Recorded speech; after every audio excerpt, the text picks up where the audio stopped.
Bonjour Andrea, merci de nous avoir accueillis dans votre Casa Atelier. Notre think tank ambassadeur de la jeunesse et particulièrement la Commission géopolitique de l'environnement est très intéressé par l'introduction ou l'implémentation d'une approche circulaire dans l'industrie de la mode, qui est quand même un des piliers de l'économie française. Vous avez créé la marque La Chuya, et qui reprend la conception de l'upcycling. Est-ce que vous pouvez nous parler de votre marque, de votre expérience et de la source de votre motivation?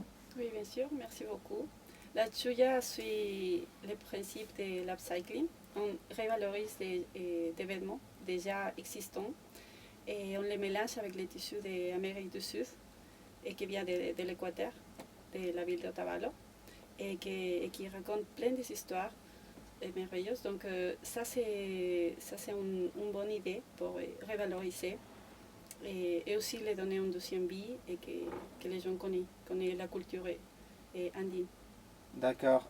Est-ce que vous pouvez nous parler du processus de création de vos vêtements? Où est-ce que vous prenez les matériaux? Comment vous choisissez les vêtements?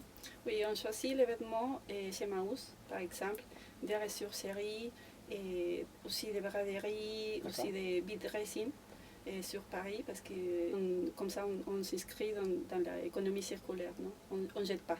Et si j'ai bien compris, vous rajoutez des tissus qui viennent de l'Amérique du Sud aux vêtements qui sont déjà créés et qui viennent de seconde main, c'est ça? Oui. Et en parlant de l'upcycling, est-ce que vous pouvez me dire les avantages et les inconvénients de ce modèle en tant que professionnel de la mode? Oui, bien sûr. L'upcycling, c'est un mouvement qui vient presque 2016. Donc, il y a des récupérations, il y a des ateliers aussi qui travaillent Là-dessous. oui. Donc, c'est bien aussi qu'il y ait une conscience de récupération, avec des électroménagers aussi, et aussi avec les déchets. Donc l'avantage c'est la réduction de l'empreinte environnementale. Et est-ce que vous trouvez un inconvénient de l'upcycling ou... Non, pas du tout. Je trouve qu'on doit revaloriser des tissus et aussi des vêtements. Et pourquoi pas mélanger, non, aussi avec des autres vêtements.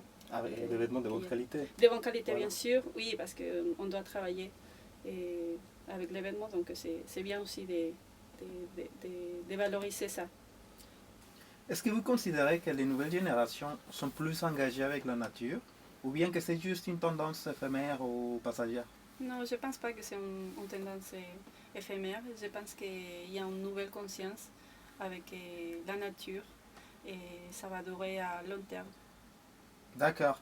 Finalement, est-ce que vous considérez que les projets comme la Chuya vont faire face à la fast fashion? Oui, bien sûr. Et ça va faire face à la fast fashion et avec trois façons différentes. Et la protection de l'environnement et la réduction de l'utilisation des matières premières et aussi l'amélioration des conditions de travail et les changements des comportements des consommateurs. D'accord. Et en parlant de ces comportements des consommateurs, même si les prix ne sont pas les mêmes, parce que les produits qui viennent de la fast fashion, les vêtements, sont moins chers.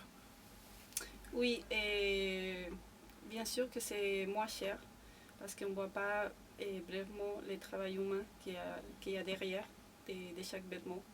Et donc, les travail des créateurs, c'est différent. Il y a une idée, il y a aussi un travail derrière l'humain et qu'on doit valoriser chaque jour. D'accord. Écoutez, merci beaucoup pour avoir accepté notre invitation et on se voit la prochaine. Merci beaucoup. À la prochaine.